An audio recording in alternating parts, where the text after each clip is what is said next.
മുഖഭാവം ചോദിച്ച ആൾക്കും, കാരണം ഉണ്ണി മുതൽ ഈ കഥ കേട്ടോണ്ടിരുന്നപ്പോ ഉണ്ണി വളരെ നിഷ്കളങ്കനായ ഒരു മനുഷ്യനാണ്. നിഷ്കളങ്കതയ്ക്ക് ഇടേണ്ടത് പറയുന്നത് ഉണ്ണി ഇങ്ങനെയൊക്കെ ജീവിതത്തിൽ നടക്കും, ഇങ്ങനെയൊക്കെയാണെങ്കിൽ അയാൾക്ക് അതിന്റെ പല കാര്യങ്ങളും അറിയില്ല.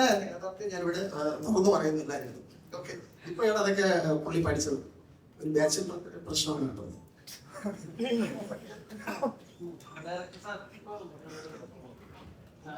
ഒരുപാട് മൂവീസ് ഇപ്പൊ അൻപോട് കൽപ്പണി, അമ്മ, അങ്ങനെ ജനുവരിയിൽ തന്നെ ഇത്തരത്തിൽ കുഞ്ഞുങ്ങളുടെ ഇതുവരെ കുറച്ച് സിനിമകൾ വന്നിട്ടുണ്ട്. അപ്പം ഈ ഒരു പ്രൊജക്റ്റിലേക്ക് എത്തുന്ന ഒരു മൊമെന്റ്, അപ്പം ഈ സിനിമയിൽ ചർച്ച ചെയ്യുന്ന ആ ഒരു പോയിന്റിലൂടെ കടന്നു പോകുന്ന ഒരു വ്യക്തിയാണ് ഞാൻ. അപ്പോൾ ഈ ഒരു ആ ഒരു പോയിന്റിലേക്ക് ഒരു സിനിമയിലേക്ക് എത്തിയ ഒരു മൊമെന്റ് എന്താണ് അതിലേക്ക് എത്താനുള്ള കാരണം? എന്തെങ്കിലും ഒരു റീസൺ ഉള്ളത് കൊണ്ടാണ് ഇങ്ങനെ സിനിമ കൊണ്ടുവരണം? സിനിമ കേൾക്കുമ്പോൾ ചില കഥകൾ നമുക്ക് പറയണമെന്ന് തോന്നുന്നതിന്റെ ഭാഗമായിട്ടാണ് ഇത് ഞങ്ങൾ ഡിസ്കസ് ചെയ്യാൻ തുടങ്ങിയത് ഓൾമോസ്റ്റ് 2020 കൊറോണയുടെ ഒക്കെ പ്രീ സമയത്ത് ഈ കഥയെ പറ്റി ഡിസ്കഷൻ നടന്നിട്ടുണ്ടായിരുന്നു. ഇതിന്റെ ഫോർമാറ്റീവ് സമയത്ത് ഞാനും ഒരു അച്ഛനായിക്കൊണ്ടിരിക്കുകയായിരുന്നു. ആക്ച്വലി എൻ്റെ മോളും ഉണ്ടായത് ഈ കൊറോണ പീരീഡിലാണ്. അപ്പം ഈ ഒരു പ്രഗ്നൻസിയിലൂടെ പോകുന്ന എനിക്ക് ഈ പറഞ്ഞ ട്രീറ്റ്മെന്റ്സും കാര്യങ്ങളൊന്നും അല്ല, പക്ഷെ അറ്റ്ലീസ്റ്റ് എൻ്റയർ പ്രോസസ്സ് ഞാൻ നേരിട്ട് കണ്ട് അനുഭവിച്ച വ്യക്തിയാണ്. അപ്പോൾ ഈവൻ എൻ്റെ കൊച്ചിൻ്റെ ബർത്തിന്റെ സമയത്ത് പോലും ഞാൻ കൂടെ ഉണ്ടായിരുന്നു. അപ്പൊ എനിക്ക് കണ്ടപ്പോൾ ഒരു സ്ത്രീ കടന്നു പോകുന്ന, അല്ലെങ്കിൽ ഒരുപാട് സ്ത്രീകൾ ഇൻവോൾവ് ആണ് പ്രഗ്നൻസി എന്നുള്ള ഒരു ഡെലിവറി സമയത്ത്. ഞാൻ അകത്ത് നിന്ന് കണ്ടപ്പോഴാണ് ഒരുപാട് നഴ്സുമാരും ഡോക്ടേഴ്സും എല്ലാവരും, ഒരുപാട് സ്ത്രീകളുടെ ഒരു ഭയങ്കരമായ ഫോഴ്സ് ഒരു കുഞ്ഞ് ജനിക്കുന്നതിൽ നമ്മൾ കണ്ടു, അവരുടെയൊക്കെ കൂട്ടായ ഒരു പരിശ്രമം. അങ്ങനത്തെ ഒരു വിഷ്വൽ കണ്ടപ്പോൾ തന്നെ ഇത് നമ്മൾ എക്സിക്യൂട്ട് ചെയ്ത് കഴിഞ്ഞാൽ ഒരുപാട് പേർക്ക് അറിയില്ല, ഒരുപാട് പേർക്ക് ഇത് കാണാനുള്ള അല്ലെങ്കിൽ ഇത് അനുഭവിക്കാനുള്ള ഭാഗ്യം കിട്ടാറില്ല. അപ്പൊ അത് അവരിലേക്കും കൂടി എത്തിക്കുക, ഇതിന്റെ ഒരു പോസിറ്റീവ് സൈഡാണ്. എപ്പോഴും ആൾക്കാർ ചോദിക്കാം എന്താ കുട്ടി ഉണ്ടായില്ലേ എന്നുള്ളത്, പക്ഷെ അതിന്റെ ഈ കുട്ടി ഉണ്ടാവുന്നതും അതിന്റെ കൂടെയുള്ള mental, physical, financial all struggles ഇതെല്ലാം നമ്മൾ എന്താണെന്നുള്ളത് എല്ലാവരിലേക്കും എത്തിക്കുക എന്നുള്ളൊരു പോയിന്റാണ്. അതോടുകൂടി ഇതിന്റെ ഒരു സ്റ്റിഗ്മ അല്ലെങ്കിൽ ഒരു ടാബു, ഈ ഒരു ചോദ്യം കുറയുമെങ്കിൽ അല്ലെങ്കിൽ വ്യത്യാസപ്പെടുമെങ്കിൽ നല്ലതാണ്.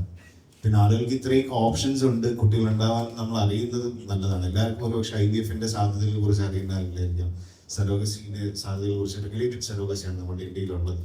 അപ്പൊ റെഗുലേറ്റഡ് സരോഗസിന് സാധ്യതകളുണ്ട്, അഡോപ്ഷന് സാധ്യതകളുണ്ട്. അപ്പൊ ഇതൊക്കെയും ഒരു സമൂഹത്തിൽ ചർച്ചയാവാൻ പ്രാപ്തമായ വിഷയമാണെന്ന് തോന്നിയതിന്റെ പുറത്താണ് ഇത് നമ്മൾ ചെയ്യാം എന്ന് ഉദ്ദേശിച്ചത് ചെയ്തത്.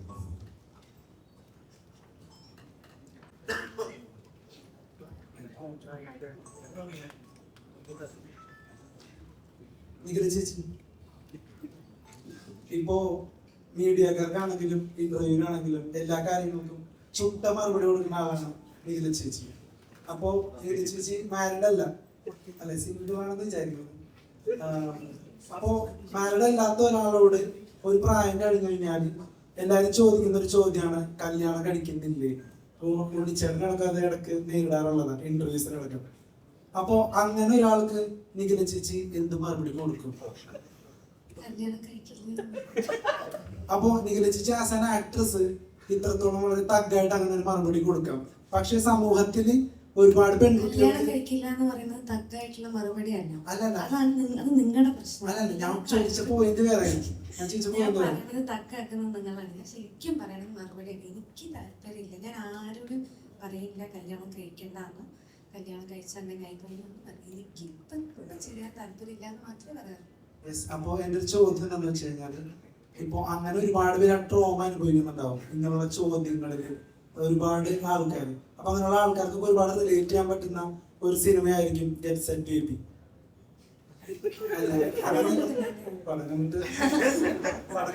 അപ്പൊ അല്ല അങ്ങനെ ചോദിക്കുന്നു. അപ്പൊ ഞാൻ ഇതിൽ വരുന്നൊരു വിമർശനം കേട്ടായിരുന്നു, ഈ പടത്തിൽ വരുന്ന വിമർശനം നിങ്ങൾ എങ്ങനെ അഭിമുഖീകരിക്കും അറിയാൻ വേണ്ടി ഞാൻ ചോദിക്കുകയാണ്. അങ്ങനെ ഒരു കുട്ടി ഉണ്ടാവാത്തത് അല്ലെങ്കിൽ കല്യാണം കഴിക്കാത്തതൊക്കെ ഒരു വലിയ പ്രശ്നമായിട്ടാണോ നിങ്ങൾ അഡ്രസ് ചെയ്യുന്നത്? അല്ല, നിഖില ചേച്ചി ഫസ്റ്റ് ഫസ്റ്റ്. എനിക്ക് കല്യാണം കഴിച്ച കുട്ടികളെ ഉണ്ടാവാതിരിക്കുന്നത് ഒരു പ്രശ്നമായിട്ട് തോന്നാറില്ല. പക്ഷെ അതീ പറയുന്ന പോലെ അവരുടെ ചോയ്സാണ്. അവർക്ക് കുട്ടികൾ വേണം, ഏത് സമയത്ത് കുട്ടികൾ വേണം, അല്ലെങ്കിൽ ഞാൻ പ്രിപ്പയർഡ് ആണോ ഒരു അമ്മയാവാൻ, ഞാൻ പ്രിപ്പയർഡ് ആവാൻ ആണോ ഒരു അച്ഛനാവാൻ എന്നുള്ളതൊക്കെ ഇതിൽ മാറ്ററാണ്.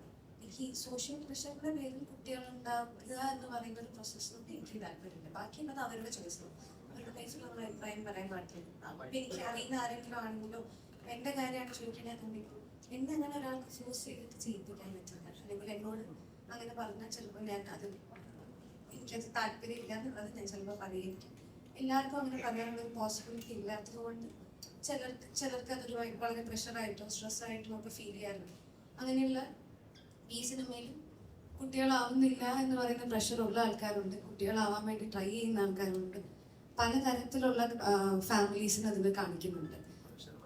ഈ പ്രഷർ വേണ്ട എന്ന് പറയുന്ന ആൾക്കാരുണ്ട്. എന്തിനാണ് നമ്മൾ അങ്ങനെ ഒരു സോഷ്യൽ പ്രഷറിന്റെ പുറത്ത് അല്ലെങ്കിൽ ഈ പറയുന്ന പോലെ ഒരു കമ്മിറ്റ്മെന്റിന്റെ പുറത്തൊക്കെ അങ്ങനെ ചെയ്യുന്നത് എന്തിനാണെന്ന് ചോദിക്കുന്ന ആൾക്കാരുണ്ട്.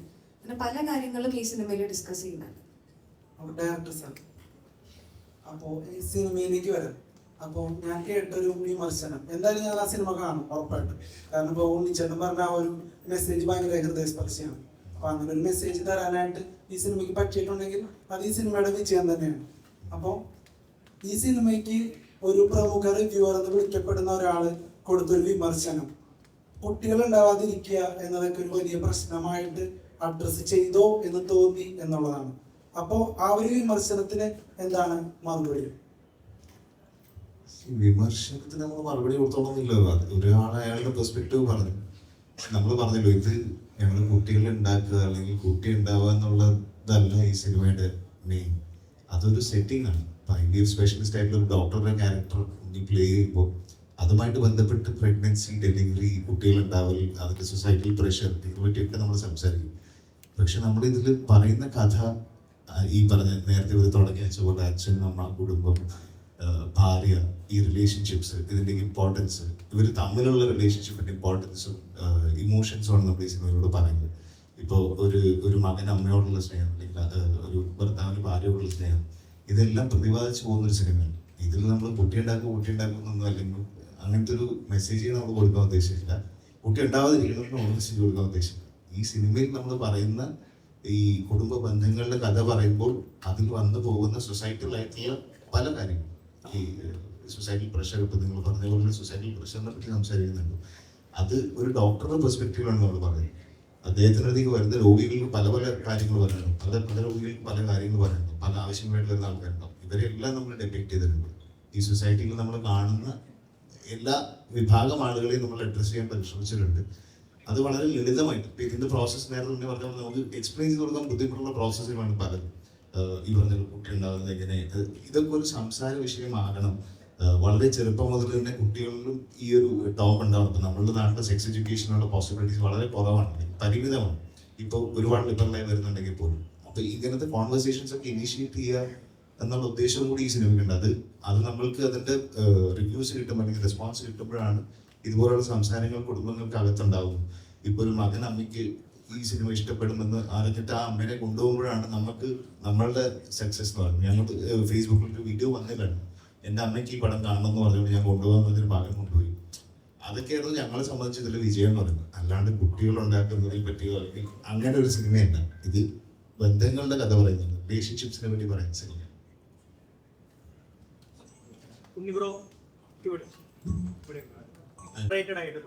കാരണം മാർക്കോ എന്ന സിനിമയിൽ ഭയങ്കര ആ ഒരു രീതിയിൽ ഞെട്ടിച്ച ഒരാള് ഇതിലേക്ക് വന്ന് ഇമോഷൻ ചെയ്തപ്പം പലർക്കും, ഇവൻ എനിക്കുൾപ്പെടെ കണ്ണ് നിറയുന്ന പോലെ തോന്നി. അതായത് ഇത്രയും നാൾ ഉണ്ണിമൂത്തൻ ചെയ്ത പടങ്ങളിൽ ഏറ്റവും ബെസ്റ്റ് ആയിട്ട് ഇമോഷണൽ ചെയ്തത് ഗെറ്റ് സെറ്റ് ബേബിയിലാണ് തോന്നിയത്.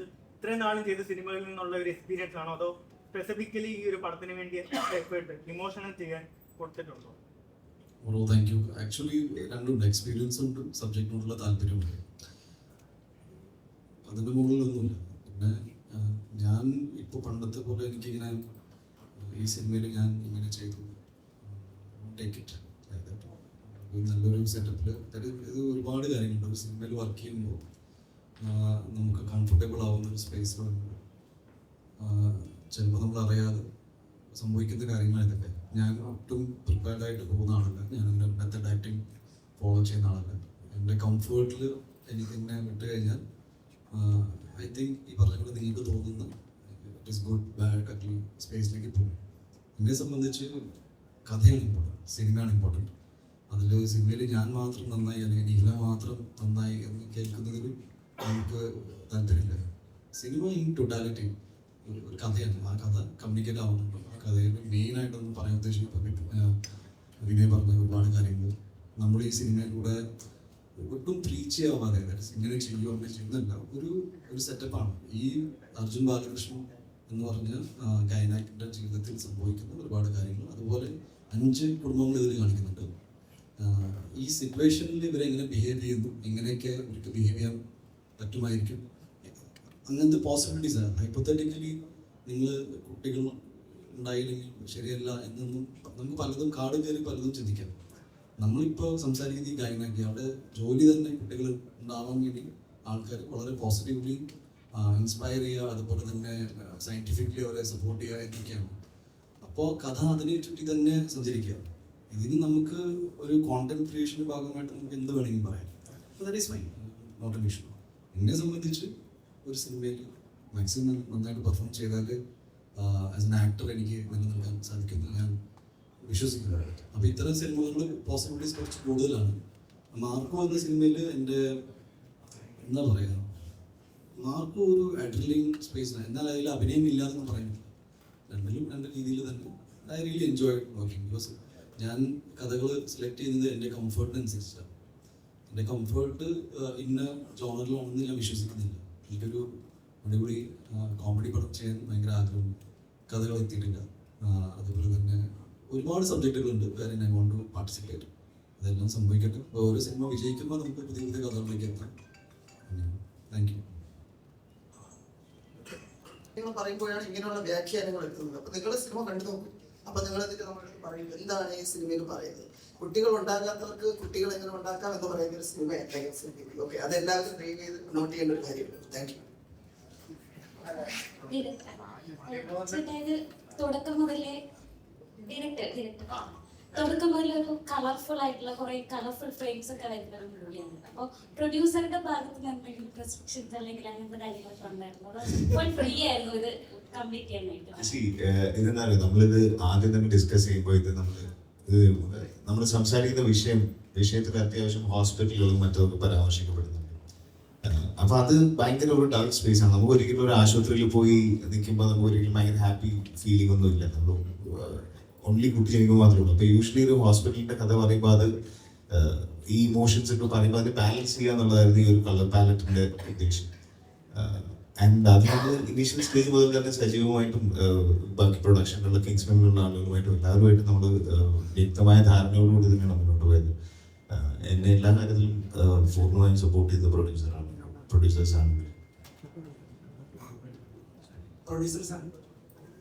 ഇത് ഞാൻ എന്തെങ്കിലും ചെയ്തോന്നുള്ളത് സജീവരോടാണ് ചോദിക്കുന്നത്. സജീവ് ഒരു പുതിയൊരു പ്രൊഡ്യൂസറാണ്. ഇങ്ങനത്തെ ഒരു സാഹചര്യത്തിൽ പണം പ്രൊഡ്യൂസ് ചെയ്യുമ്പോൾ എന്ത് എന്തായാലും മുടക്കിയ പൈസ കളർ നിങ്ങൾ കണ്ടു എന്ന് പറഞ്ഞതിൽ സന്തോഷം. ഭയങ്കര സന്തോഷം. കാരണം ഈ പടം എന്താ പറയാ, ഒരു ഫാമിലി പടത്തിന് ഈ ഇടയ്ക്ക് ഒരിക്കലും ഇത്ര കളർഫുൾ ആയിട്ട് മലയാള സിനിമയിൽ ഒരു ഫാമിലി പടം ആരും പറഞ്ഞിട്ടുണ്ടായിട്ട് അത് നിങ്ങളെ കണ്ടാൽ മനസ്സിലായി. ഓരോ പാട്ടുകളാണെങ്കിലും ഒരുപാട് ചോദ്യങ്ങൾ, ഇതിന്റെ ബാക്ക്ഗ്രൗണ്ട് സ്കോർ ആണെങ്കിലും നമുക്ക് ഒരുപാട് സാംസ്കാരിക അപ്രീസിയേഷൻ കിട്ടുന്നതാണ്. പിന്നെ ഉണ്ണിയുടെ കരിയർ ബെസ്റ്റ് പെർഫോമൻസ് ആണ് ഇതിലെ സംബന്ധിച്ചിടത്തോളാണെങ്കിൽ ഇതിലെ ഏറ്റവും ബെസ്റ്റ് പെർഫോമൻസ് ആണ്. അപ്പൊ ഇതൊക്കെ എന്താ പറയുന്നത്, ഇങ്ങനെയുള്ള പടങ്ങൾ ചർച്ച ചെയ്താൽ ഇനിയും കുടുംബ പ്രേക്ഷകർക്ക് വേണ്ടിയിട്ടുള്ള ഒരുപാട് സിനിമകൾ മലയാളത്തിൽ ഉണ്ടാകത്തില്ലേ. പ്രത്യേക സബ്ജക്റ്റിന് മാത്രം ക്ലോസ് ചെയ്തിട്ട് ആരും ഇതിനെ അതേ എനിക്ക് പറയാനുള്ളത്. ഒരു പുതിയ പ്രൊഡ്യൂസർ എന്ന രീതിയിൽ പറയാം, മലയാള സിനിമയില് ഇപ്പൊ ഇത്രയും കാര്യങ്ങൾ പറയാമല്ലോ. സിനിമ കൂടുതൽ ജനങ്ങളോട്ട് എത്തിയാൽ മാത്രമേ നിങ്ങൾക്ക് ഇവിടെ സ്പേസ് ഉണ്ടാകത്തുള്ളൂ. ഞാൻ ഈ അടുത്ത സിനിമയുടെ സമയത്ത് നിങ്ങളുടെ അവിടെ വന്നിരുന്ന് സംസാരിക്കേണ്ട ആളാണ് 1 മാസത്തിന്. ഓക്കെ, അപ്പൊ നിങ്ങൾ അതിനുള്ള എല്ലാ സിനിമയ്ക്കും ഒരുക്കി കൊടുക്കുക. പ്രൊഡ്യൂസർ സാർ, ഞാൻ അങ്ങനെ ഒരു വിമർശനം സജീവ് സോമൻ ചേട്ടാ, ഞാൻ അങ്ങനെ ഒരു വിമർശനം മറ്റൊരാളുടെ പറഞ്ഞത്. അതായത് ഒരു സിനിമ കണ്ടു കഴിഞ്ഞാൽ ഉടനടി തന്നെ ഇപ്പൊ സമൂഹ മാധ്യമങ്ങളിൽ റിവ്യൂസ് എന്ന പേരിൽ കുറെ പേര് റിവ്യൂ ചെയ്യുന്നുണ്ട്. ഉടനെ തന്നെ ഒരു 1-2 മണിക്കൂറിനുള്ളിൽ തന്നെ. അപ്പോൾ ഇവരുടെ ഒരു അഭിപ്രായം കേൾക്കാൻ ഇപ്പൊ ഒരു വലിയ ഓഡിയൻസ് ഉണ്ട്. അപ്പോൾ അത്തരത്തില് ഒരു പ്രമുഖ റിവ്യൂവർ ഈ സിനിമയെ കുറിച്ച് പറഞ്ഞ റിവ്യൂവിൽ ഇങ്ങനൊരു വിമർശനം കണ്ടു. ശരിക്കും ആ വിമർശനവും ആ റിവ്യൂവർക്ക് ഒരുപാട് വ്യൂസ് ഒക്കെ കിട്ടുന്നതാണ്. പക്ഷെ അത്തരത്തിലുള്ള വിമർശനങ്ങൾ വരുമ്പോൾ ഈ സിനിമയെ ഒരു നെഗറ്റീവായിട്ട് അത് ബാധിക്കുമല്ലോ എന്ന് വിചാരിച്ച് നിങ്ങളുടെ ഭാഗത്തുനിന്ന് തന്നെ ഒരു ക്ലിയറൻസ് കിട്ടാൻ വേണ്ടിയിട്ട് കൂടിയാണ് ഞാൻ അങ്ങനെ ചോദിച്ചത്. കുഴപ്പമില്ല, പറഞ്ഞൊരു ഉണ്ണി നേരത്തെ പറഞ്ഞൊരു വളരെ പ്രസക്തമായിട്ടുള്ള വാക്യമുണ്ട്. അച്ഛൻ, അമ്മ, കുടുംബം, ഈ ഒരു വികാരം കൊണ്ടു നടക്കുന്ന എല്ലാവരെയും സ്പർശിക്കുന്ന ഒരു ചിത്രമാണ്. ഇതാണ് അതിനുള്ള ഉത്തരം. അതുള്ളവർക്ക് ഈ പണം വർക്കാവും. ഇപ്പൊ ഞാന് 38 വയസ്സാണ്. ഈ സമയത്ത് ഞാൻ ലാൽസാറിനോട് അവരുടെ തിരക്കിലുള്ള കാര്യങ്ങളോട് നടക്കുമ്പോൾ എന്റെ അച്ഛനും അമ്മയും എന്നെ ഒരു 8 മണി കഴിഞ്ഞ് വിളിക്കുമ്പോൾ എനിക്കൊരു സന്തോഷമാണ്. അപ്പൊ അവരുള്ളപ്പോഴേ എനിക്ക് അവരുടെ വാല്യൂ അറിയാൻ പറ്റും. അപ്പൊ ആ വികാരം കൊണ്ട് നടക്കുന്ന എല്ലാവർക്കും, അത് കേരളത്തിലുള്ള എല്ലാ മലയാളികൾക്കും, ബാക്കിയുള്ളവരെ എനിക്ക് പറയാൻ പറ്റില്ല. എനിക്ക് അങ്ങനെയുള്ളവരുടെ ഫീലിംഗ് എനിക്കുള്ളൂ. ഉത്തരം ക്ലിയർ ആണെന്ന് പ്രതീക്ഷിക്കുന്നു. അല്ല, അപ്പൊ ഇത്തരത്തിലുള്ള പ്രമുഖ റിവ്യൂവേഴ്സ് ഇപ്പൊ ശകുനം മുടക്കിയെന്നൊക്കെ പറഞ്ഞ പോലെ പ്രേക്ഷകരെ മുടക്കിയെന്ന് തോന്നുന്നുണ്ടോ? അല്ല, അങ്ങനെയല്ല. അവർക്ക് ആർക്ക് വേണോ അവരുടെ അഭിപ്രായം പറയാനുള്ള വേദിയുണ്ട്. ഇപ്പൊ ഞാൻ ഒരു സിനിമ കണ്ടു കഴിഞ്ഞാൽ ഞാൻ നാട്ടുകാരുടെ അടുത്ത് പോയിട്ട് എന്റെ അവരുടെ എങ്ങനെയുണ്ടെന്ന് ചോദിക്കാറില്ല. എനിക്ക് ഏറ്റവും വിശ്വസ്തരായിട്ടുള്ള ആൾക്കാരുടെ അടുത്ത് എങ്ങനെയുണ്ടെന്ന് ചോദിക്കും. ഇപ്പൊ എന്റെ ഫ്രണ്ട് എന്റെ അടുത്ത് ചോദിച്ചാൽ ഞാൻ പറയുന്നതാണ്, എടാ എനിക്കത് വർക്കായി, നീ പോയി കണ്ടു നോക്കുക എന്ന് പറയുന്നത്. അതാണ് എന്റെ മാന്യത. അല്ലെ, എല്ലാവർക്കും അവരുടെ സ്പേസ് കൊടുക്കുന്നതാണ് അതിന്റെ റെസ്പെക്ട്. മ്യൂച്വൽ റെസ്പെക്ട് എന്ന കാര്യം എല്ലാ ഫീൽഡിലുള്ളതാണ്. അതാണ് ഇതൊരു വിവാദമാക്കാൻ പറഞ്ഞിട്ട് ആർക്കും എന്ത് വേണോ പറയാനുള്ള സ്പേസ് കേരളത്തിലുണ്ട്. അത് എങ്ങനെ എടുക്കണമെന്നുള്ളത് നിങ്ങളുടെ യുക്തിയും ബുദ്ധിയുമാണ്. ഓക്കെ. പണ്ടും ഇന്നും കഴിഞ്ഞ ഇടയ്ക്ക് പോലും, അതായത് പെട്ടെന്ന് ഒരു വിമർശനം അല്ലെങ്കിൽ പ്രകോപിതനാകുന്ന അങ്ങനെ ഒരു ക്യാരക്ടറായിട്ട് തോന്നിയിട്ടുണ്ട്. പല സമയത്തും പലപ്പോഴും നമ്മൾ പ്രതീക്ഷിക്കാതെ മനസ്സുകൊണ്ട് വിചാരിക്കാത്ത കാര്യമായിരിക്കും പുറത്തേക്ക് വരുന്നത്. പക്ഷെ അത് സമൂഹ മാധ്യമങ്ങളിലൊക്കെ ഭയങ്കരമായിട്ട് വൈറലാകുകയും അതിനെ തുടർന്ന് പ്രശ്നങ്ങളും വിവാദങ്ങളും ഒക്കെ വരാറുണ്ട്. അപ്പൊ ഈ വിവാദങ്ങളൊക്കെ ഒരു പരിധിവരെ സിനിമകളെ ബാധിക്കുന്നുണ്ടോ, അല്ലെങ്കിൽ അങ്ങനെ എന്തെങ്കിലും തോന്നുന്നുണ്ടോ? വിമർശനം പേടിയുണ്ടോ? എനിക്ക് പേഴ്സണൽ ചോദ്യമാണ്. പേടിയുണ്ടെന്ന് പറഞ്ഞാലും പ്രശ്നമാണ്, പേടിയില്ല എന്ന് പറഞ്ഞാലും പ്രശ്നമാണ്. സസ്പെൻസ് ഒക്കെ ഇരിക്കും. വീഡിയോ ഉള്ളത് കൊണ്ടായിരിക്കും. കഴിഞ്ഞ ദിവസം ഒരു വീഡിയോ ഭയങ്കരമായിട്ട് വൈറലായിരുന്നു. ആ വീഡിയോ ശരിക്കും ഉണ്ണിമുകുന്ദന്റെ കമ്പനി റിമൂവ് ചെയ്യിപ്പിച്ചെന്ന് പറഞ്ഞു. തോന്നാണ് എനിക്ക് പേടിയില്ല. പേടിയില്ല. പേടിയില്ല എന്ന് വെച്ചാൽ പേടിയില്ല.